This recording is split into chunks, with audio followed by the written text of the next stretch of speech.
Hola, ¿cómo están? ¿Cuándo terminará la guerra en Irán? Nadie lo sabe bien. Por una parte, hoy Trump ha dicho que la guerra terminará cuando esté concluido el trabajo.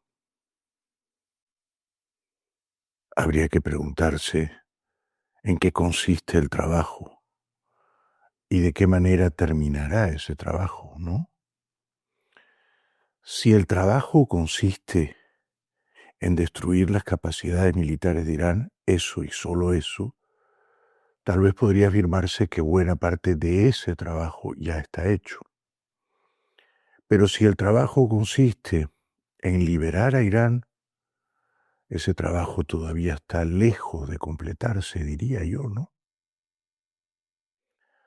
Por eso muchos expertos y analistas afirman que, por una parte, a Trump no le conviene prolongar la guerra, porque es una causa impopular aquí en Estados Unidos, porque tal vez habrá más bajas entre los soldados de este país, porque la gasolina seguirá subiendo de precio, pero por otra parte a Irán sí le conviene prolongar la guerra, porque al ser atacado por dos países poderosos, con las dos aviaciones más potentes del mundo,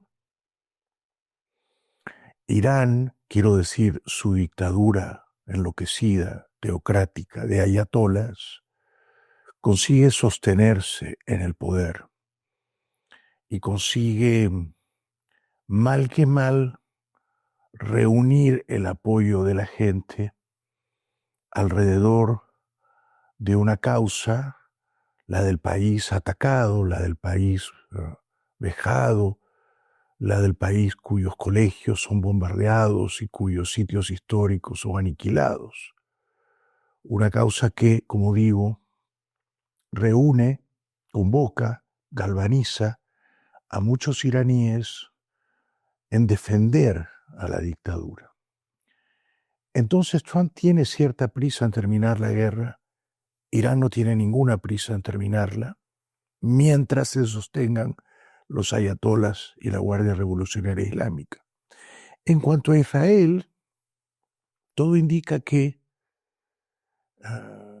para el gobierno de Netanyahu el trabajo no está terminado en modo alguno. ¿Por qué? Porque a diferencia de Trump, Netanyahu, que había soñado con esta guerra hacía muchos años, solo quiere que la guerra concluya cuando caigan los ayatolas y se produzca un cambio de régimen. ¿Qué se entiende por un cambio de régimen? Bueno, que en Teherán haya un gobierno en el corto plazo, ya que no elegido por el pueblo, sí un gobierno, digamos, moderado, de civiles, no de ayatolas, no de líderes religiosos, de ninguna manera encabezado por el hijo de Jamenei, que por otra parte se afirma que está herido, pero solo son heridas leves. Un moderado, decía, un civil que no sea un ayatolá y que no sea un jefe militar terrorista, ¿no? Y que ese nuevo jefe de Estado de Irán, esto es lo que desea Israel, esto es lo que desea Netanyahu, comprenda que a Irán le conviene, que en el mejor interés de Irán está tener unas relaciones razonablemente cordiales con Israel y con Estados Unidos. Como ha ocurrido con países que antes eran enemigos, bueno, históricos y al parecer irreconciliables con Israel, y que con el paso de los años entendieron que no tenía sentido guerrear con Israel, ¿no? Como Egipto, como Jordania, incluso como Arabia Saudita, como en los Emiratos, como Qatar, ¿verdad? Todos ellos países que ahora quieren hacer negocios con Israel, no quieren hacer la guerra con Israel. Bueno, entonces el que está apurado por terminar la guerra no es Netanyahu y no es Jamenei, es Trump. A Trump la guerra le hace daño acá, en Estados Unidos, internamente. Le hace daño porque apenas el 40 o 41% de los encuestados está a favor de que la guerra continúe. El resto, más o menos 60%, está en contra de la guerra y estuvo en contra de la guerra desde el comienzo. Esos números no van a mejorar a favor de Trump y a favor de la guerra. Y esos números, me parece, van a seguir empeorando para Trump, porque la gasolina está muy cara, ahora van a hacer una pirueta, van a liberar como 400 millones de barriles de petróleo de las reservas de varios países, incluyendo las reservas de Estados Unidos, para, con esa sobreoferta, tratar de bajar el precio del barril del petróleo. Pero son maniobras desesperadas, ¿no? Irán está bombardeando los tanqueros, los cargueros de petróleo que pasan por el estrecho de Hormuz. Por lo menos ha impactado a 3. Se afirma que está sembrando de minas el estrecho de Hormuz. Estados Unidos, por orden de Trump, no ha querido escoltar a los tanqueros, a los cargueros petroleros que pasan, que atraviesan ese estrecho de Hormuz, porque Estados Unidos teme que si sus buques de guerra escoltan a los cargueros, serán atacados por Irán. Entonces, Irán no es todavía un enemigo completamente derrotado. Por lo visto, todavía tiene una cierta capacidad de hacer daño y se está enfocando en el petróleo. En cuanto a que la guerra es una causa impopular, esto no va a mejorar para Trump, decía. Hoy los principales diarios de este país, y también otros diarios europeos como El País de España, aseguran, y han hecho investigaciones prolijas, rigurosas, que el misil Tomahawk que el sábado 28 de febrero destruyó un colegio de niñas al sur de Irán, en la población de Minab, fue disparado por error por Estados Unidos. Como siempre mintiendo, Trump había dicho que muchos países tienen el misil Tomahawk y que muchos países podrían haberlo disparado. Eso no es verdad. Ningún otro país disparó ese Tomahawk. Fue Estados Unidos. Trump también había dicho que él creía que Irán había disparado ese misil Tomahawk contra un propio colegio de niñas iraníes en Minab. Por supuesto, esa versión tampoco es verosímil, tampoco es creíble, tampoco es cierta, ¿no? Estados Unidos se equivocó. En la guerra hay errores trágicos. ¿Por qué se equivocó? Porque ese colegio de niñas estaba justo al lado de la base naval de la Guardia Revolucionaria Islámica. Estados Unidos, al bombardear esa base naval, bombardeó el colegio que estaba al lado. Han muerto 175 personas. La inmensa mayoría eran niñas, estudiantes, menores de edad, iraníes, completamente inocentes, ¿no? Entonces es un poco chocante, es un poco obsceno que ni Trump, ni Hegseth, ni Rubio pidan disculpas, porque deberían pedirlas. Es una de las peores tragedias de las guerras contemporáneas, ¿no? Ya digo, en las guerras a veces hay errores, ¿no? Pero destruir un colegio entero de niñas y matar a 150 niñas, joder, no es una tragedia menor, ¿verdad?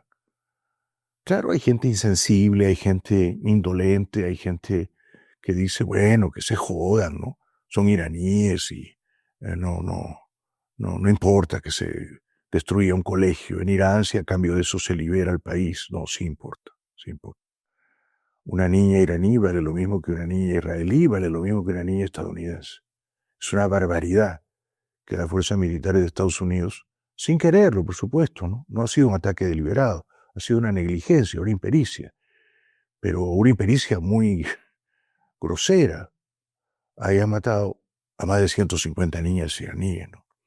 Decía que es chocante que Hegseth, el ministro de Guerra, el secretario de Defensa, diga, como dijo ayer, que las fuerzas militares de Estados Unidos están atacando con una precisión increíble. Usó esa palabra, una precisión increíble a Irán. ¿De qué precisión increíble habla? Se han bombardeado un colegio de niñas y han matado 150 niñas, por el amor de Dios. Entonces, claro, es comprensible, por otra parte, que no pocos iraníes que ven que el enemigo extranjero le bombardea un colegio de niñas, le mata 150 niñas, no vean al enemigo extranjero, a Israel, a Estados Unidos, históricamente descritos por la dictadura iraní como el gran Satán, no vean a ese enemigo extranjero como un aliado, un amigo, un liberador o libertador, ¿no es cierto? Por eso decía que tal vez a Mojtaba Jamenei le conviene prolongar la guerra, ¿no? Y Netanyahu quiere continuar la guerra hasta tumbarse a Jamenei y hasta imponer en Teherán un gobierno más o menos cordial. Son tres fuerzas que tiran en direcciones distintas, ¿no?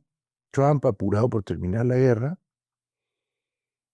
Netanyahu todo lo contrario, sigamos guerreando hasta ganar y que esa victoria implique la caída de los ayatolas. Netanyahu lo que quiere es acabar con todos los ayatolas. Y por último, Irán, cuya dictadura se sostiene en pie y no es amenazada todavía ni por los kurdos que están en Irak, ni por el hijo del Shah, que no puede volver porque Trump no lo apoya, ni por la población civil que no se anima a salir a las calles a exigir libertad, porque hace poco salió, creo que en enero, y mataron a más de 30.000, ¿no? Entonces, salir a las calles a protestar contra la dictadura iraní te puede costar la vida muy fácilmente. Es un poco el resumen de lo que está pasando en Irán. Yo tengo la impresión de que esto se va a seguir complicando. Thomas Friedman dice en el New York Times hoy que el peor escenario no sería que sigan los ayatolas en el poder, sino que Irán termine siendo un país tan devastado, tan en ruinas, que no tenga ya un gobierno y que termine siendo despedazado por distintas fuerzas violentas disputándose el poder. Vamos a ver. Voy terminando. Celebro que hoy se haya juramentado como presidente de Chile el señor Kast, José Antonio Kast. Espero que como presidente sea tan fecundo como es su vida conyugal, familiar, porque tiene 9 hijos. Ojalá que como presidente sea tan fecundo igualmente. Y felicito al expresidente saliente Boric, siendo de izquierda y teniendo seguramente algunas discrepancias con el señor Boric. Yo creo que ha sido un presidente digno, decoroso, y que en general, en promedio, ha hecho un buen trabajo y ha tenido el buen tino de desmarcarse de las dictaduras comunistas de la región. Se afirma, y ahora sí termino, que la justicia de Estados Unidos, en particular la de Miami, le ha pedido a Delcy Rodríguez que cuanto antes extradite a Alex Saab, que era el testaferro de Maduro, que robó mucha plata con Maduro, que le ocultaba los dineros a Maduro y a la familia de Maduro, que estuvo preso acá. Biden lo regresó a Venezuela en 2023, pero todo indica que Delcy Rodríguez ya selló la fortuna de Alex Saab, aprobó la extradición de Saab, que volverá pronto a una cárcel aquí en Estados Unidos. El periódico hoy, creo que es el New York Times, afirma que, según una investigación de Armando Info, que son unos periodistas venezolanos buenísimos, el Estado venezolano entre los años 2013 y 2020, en esos 7 años, contrató con Alex Saab por valor de $10.000 millones.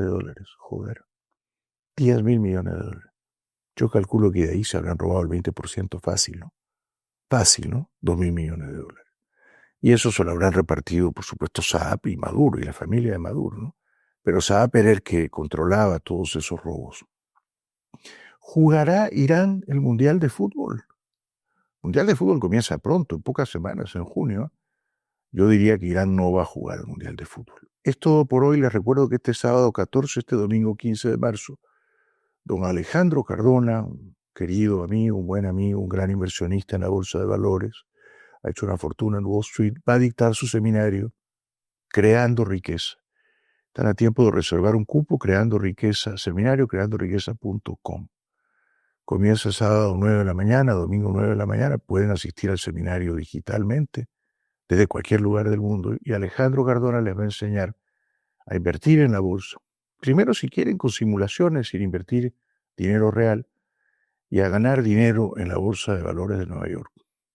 Puede que el dinero no dé felicidad, pero produce una sensación que es tan parecida a la felicidad que resulta casi indistinguible, ¿no? Y si no da felicidad el dinero, por lo menos da comodidad, da libertad, y luego uno usa esa libertad para ser más feliz. Así que seminariocreandoriqueza.com, este sábado, este domingo, Alejandro Cardona, no se lo pierdan. Seguimos.